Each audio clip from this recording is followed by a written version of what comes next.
Hi folks, I'm Craig Taylor, and as always a huge thanks for joining me here on my YouTube channel, the Bushcraft Padawan.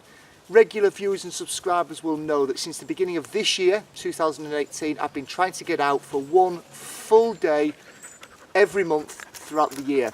It's the end of July, it's almost the end of July, so I thought this was a good opportunity to come back out again and to keep that commitment going of getting out into the woods. You'll also know that when I come out into the woods, that rather than just come out and wander around aimlessly, I like to come out with some sort of plan, some sort of list of things that I want to cover off, that I want to practice, that I want to refine. And this month is kind of no different. I normally come out with 2, 3, 4, 5 things that I want to practice. This month, however, I just have one on the list. And that one thing is, dramatic pause, friction by fire using the bow drill. Now for those of you thinking, hang on a minute Craig, you've just said you're coming out for an entire day in the woods, but all you're going to do is practice the bow drill. For those people thinking that, you've obviously not seen my previous attempts at achieving friction by fire using the bow drill. It could well take me the entire day to even get close, if indeed I'm successful. It's an area that I am weak at. I know I'm weak at it, and even worse than that, not only do I know I'm weak at it, but I don't usually set time aside to practice it. It's on the too difficult pile. Well, not today, not in this video. It's pretty much all I'm going to focus on. I'm going to go from crafting the actual kit itself through friction by fire, hopefully achieving fire. At that point though, and I think this is well worth saying, a big dollop of common sense is going to come into play. It is incredibly dry here on the south coast of the UK. It hasn't rained for weeks and weeks and weeks and weeks. It is bone dry. It would not be good practice to have an open fire in the woods in these conditions. So all I'm going to do is achieve an ember, fingers crossed. All I'm going to try and do is achieve an ember. I'm going to blow that ember into flame using some local, using a bird's nest with some locally sourced materials. And at that point, I'm going to stamp it out and douse it. I'm not going to go any further than that. It's just not good practice and not common sense to do that. So those are the things that I want to get. Do you want to stop her? Do you want to stop her? So those are the things that I want to get out of the woods today, out of today's session. I'm going to pause the video because my dog over there has just stolen some packed lunch out of our day sack, so I'm going to pause the video and I'll come back to you. I'm back again, okay? So yeah, so Willow grabbed some of our packed lunch and dashed off. When I said grab some of our packed lunch, that probably gives you a big clue that I'm not alone here in the woods today. I'm joined by my 2 urchins. In they come. This is Finley. That is Evie. And that thing there is Willow. Go and get out a camera shot. So I'm not alone in the woods today. It's the second proper day of school holidays here in the southeast of the UK. I've said what I want to get out of my time in the woods, but these two usually come in with some great master plan as well, and they're usually better achieving it than I am. So Evie, what do you want to do while you're in the woods? I want to do some whittling, and then I want to read a book, and I might play with it. Okay, so read a book, do some whittling, and maybe playing with the dog is on the cards. Although to be fair, I've told both of them to not overly excite Willow today. It's a very warm day. We're in a beautiful shady part of the woods. There is some boggy area over there where she can go and dip her feet, but I'm not too keen on getting her overexcited today. So that's what this little blonde enchie wants to get out of it. What do you want to get out of it, son? I want to do whittling, I want to read my book in the woods, and I want to do some plant ID. Okay, cool. So more whittling, more reading of books in the woods, and also he's going to try his hand out at some plant ID. He's quite good at tree ID, I'll be perfectly honest. He's got a good core got a good core knowledge of some of the easier to recognise and more widespread trees, so hopefully he's going to be able to extend that and spot and ID a few of the more common and widespread plants in these particular woods. So that's what we want to get out of today. The dog's clearly got her own agenda. It probably involves food, mud and animal feces, but other than that, let's crack on with the day and see where it takes us.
those close-up shots that you've just seen have just been a very small insight into the work that I've been doing this morning.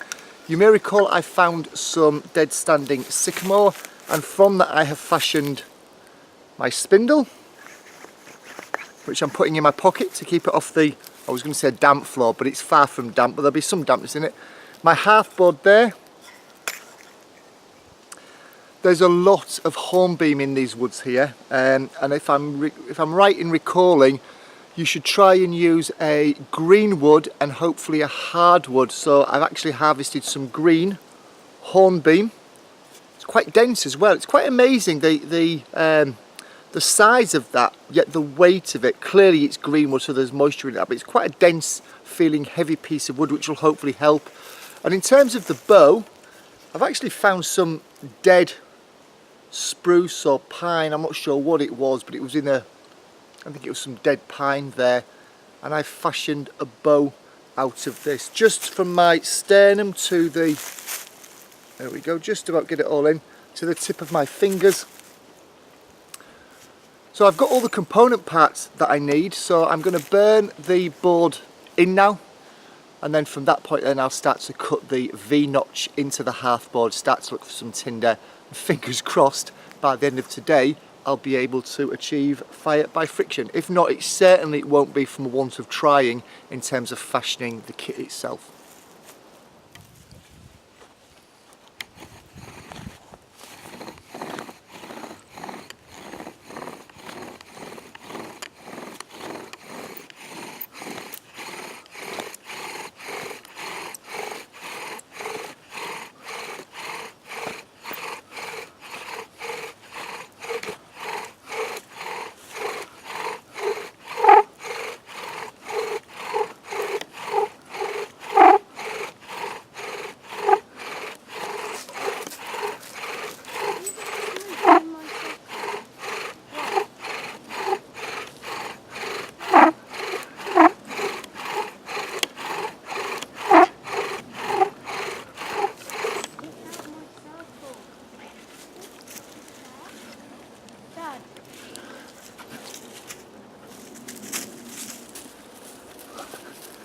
So there folks, as you can see, I've burnt the hearth in there, at least I think I have.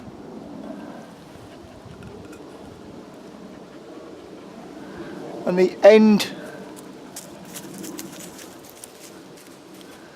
So I think, if memory serves me right, that that's technically the board burnt in.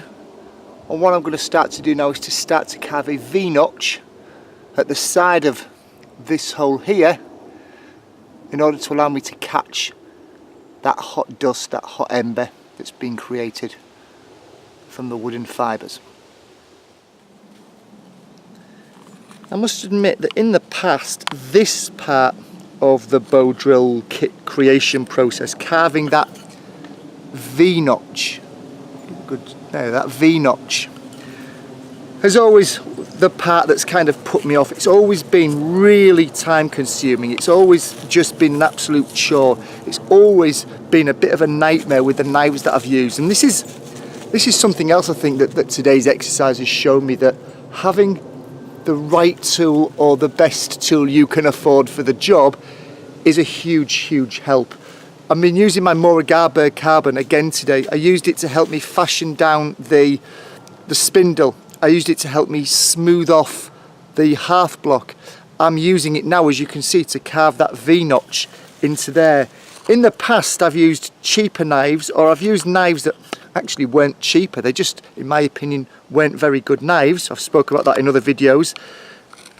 An absolute joy to use. It's still hard work, and there is still absolutely a process that I think I'm only just becoming accustomed to with this, which is almost a push and peel and then a pull and peel. So I'm carving into the notch there, peeling a tiny sliver of wood away, and then I'm doing the opposite, meeting in the middle. What a terrible job I'm doing of explaining this, but you get the idea. It's slowly but surely taking shape there. I might just do a little bit more on the point of that and then leave it. I don't want to exaggerate that V-cut too much. Yeah, but it's always been a part of the process that I've hated. I think today, just giving myself the time to do it, and also using a better tool for doing it has helped everything to fall into place. Having said all that, I still haven't actually established a flame, but I am enjoying the creation of the kit process much more than I've done in the past. Okay viewers, I think, fingers crossed, that everything's ready. I've resharpened the point on the pointy end of the spindle. Finley and Evie have helped me gather a really good bundle of dead grass and honeysuckle excuse me, to act as the bird's nest, so I can put this off for as long as I want. But I guess I'm just going to have to get on with it now. So I don't normally bring religion into things, but if you are the religious type, if you fancy praying or doing whatever, any sort of celestial intervention will be much appreciated at this point. Right, I'm going to stop prattling, let's go for this.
In the past I've panicked and I've tried to get this into the tinder bundle quickly.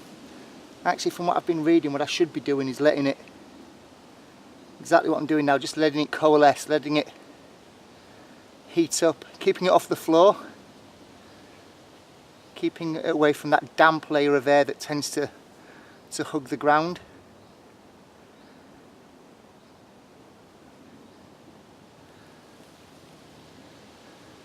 I don't think there's any doubt there that that's got heat to it now. I'm not introducing any breaths onto it, I'm not blowing onto it, there's very little breeze here.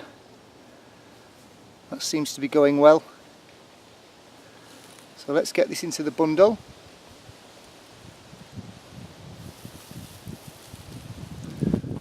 Very, very gently, don't want to screw things up at this point, do I?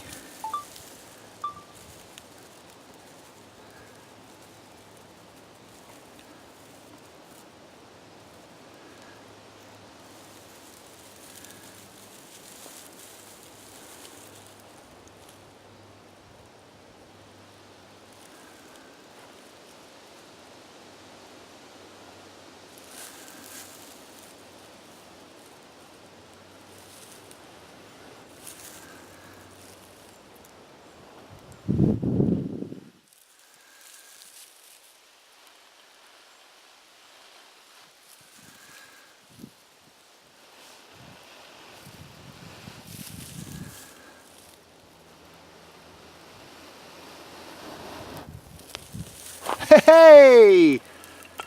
Okay, to say I'm a happy chap would be an understatement. At last. I've achieved it before in the past. It's always been under supervision, it's always been with quite a lot of help from an instructor, usually Paul Kirtley, but on this occasion, today, on this one-off, at this very moment in time, I seem to have had success. Now, as I said at the beginning of the video, crikey Moses, as I said at the beginning of the video, I'm not actually going to put any kindling on this. The purpose is not to start a fire. In many ways than one. It's incredibly dry around here, so I don't want to start a forest fire or a small fire. It was just to go through the process. I'm sure those of you that are familiar with this would recognise that once I had that flame going, some small birch twigs, some very, very small pieces of kindling would have then enabled that to have progressed to a later stage of fire, and I could have built it up to something that I could cook on. But that wasn't the point of today. To say I'm happy is something of an understatement.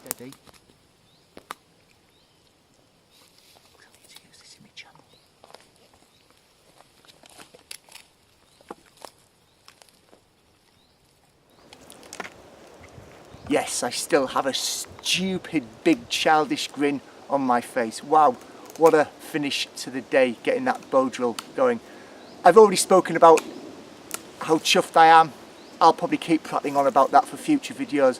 But it was a really nice coming together, if you like. Spent a lot of time on the kit. And you know what? I've just realised, I was saying that out loud, I spent a lot of time on the kit, and yet didn't really feel like my technique was any different. I wasn't sweating a lot. I've certainly been far more out of breath and sweaty and knackered on previous attempts. This attempt, I mean, I promise you that there was no sort of camera trickery here. That was the first attempt. That was the first bow, after I'd burnt the board in, that was the first bow drill attempt to date and got flame from it. I've never done that before. So clearly, something else was at play, and I can't help but think it was the amount of time that I took to create it. Did I take too long? Yeah, possibly. If we'd have all fallen, if we'd have all had the stereotypical cliched fallen out of a canoe and we had to create a fire to get ourselves dry, I think we'd all have died of cold related injury. It took quite a while to craft it. Did I over engineer it? Very probably. I could probably have got away with less, but how much less I don't know. And I could have had a failure. Those few seconds ago that you saw the budget, I could have had a failure. So I don't know, but for now I'm very happy. It took me a long time to create it. It didn't take me a long time to create a fire.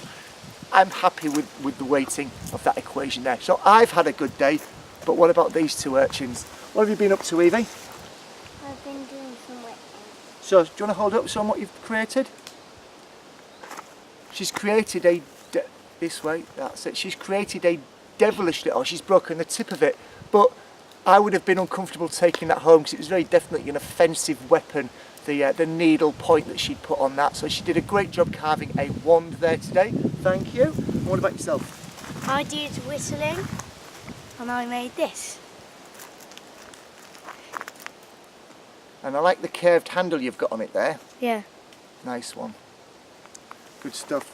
And you've not only done that, you helped me out with collecting the honeysuckle, which was good, but you've also been chilling out under a tree doing a bit of reading, haven't you? How are you getting on with your book?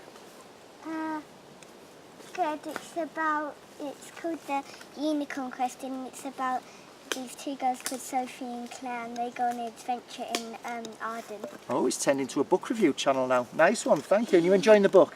Yeah. Good. And what about you, fella? Yeah, I'm enjoying it. I'm on my 6th one. It's called Ugly Pleasant. It's really good. And did you manage to do any plant ID? No. It slipped our minds, didn't it? Yeah. Never mind. There's always the walk back to the car where we can practice something. Thank you, as always, for watching. I really, really appreciate it. If you've enjoyed something that you've seen today or heard today, please do give it a thumbs up. If you think that there are other people in your network that would benefit from this, there's a share button on Twitter, Facebook, YouTube. You know what to do with that share button. And as always, for those of you that are subscribers, and there's been a big increase in you recently, thank you. Thank you very much for being a subscriber. If you're not yet a subscriber, then do click on the link in this corner of the screen, roughly where Evie's head is now. Roughly there, you'll see an icon pop up. If you click on Evie's head, then you will instantly become a subscriber. Thank you. Thanks for joining us in the woods once more, and we'll see you very soon. Cheers. Bye.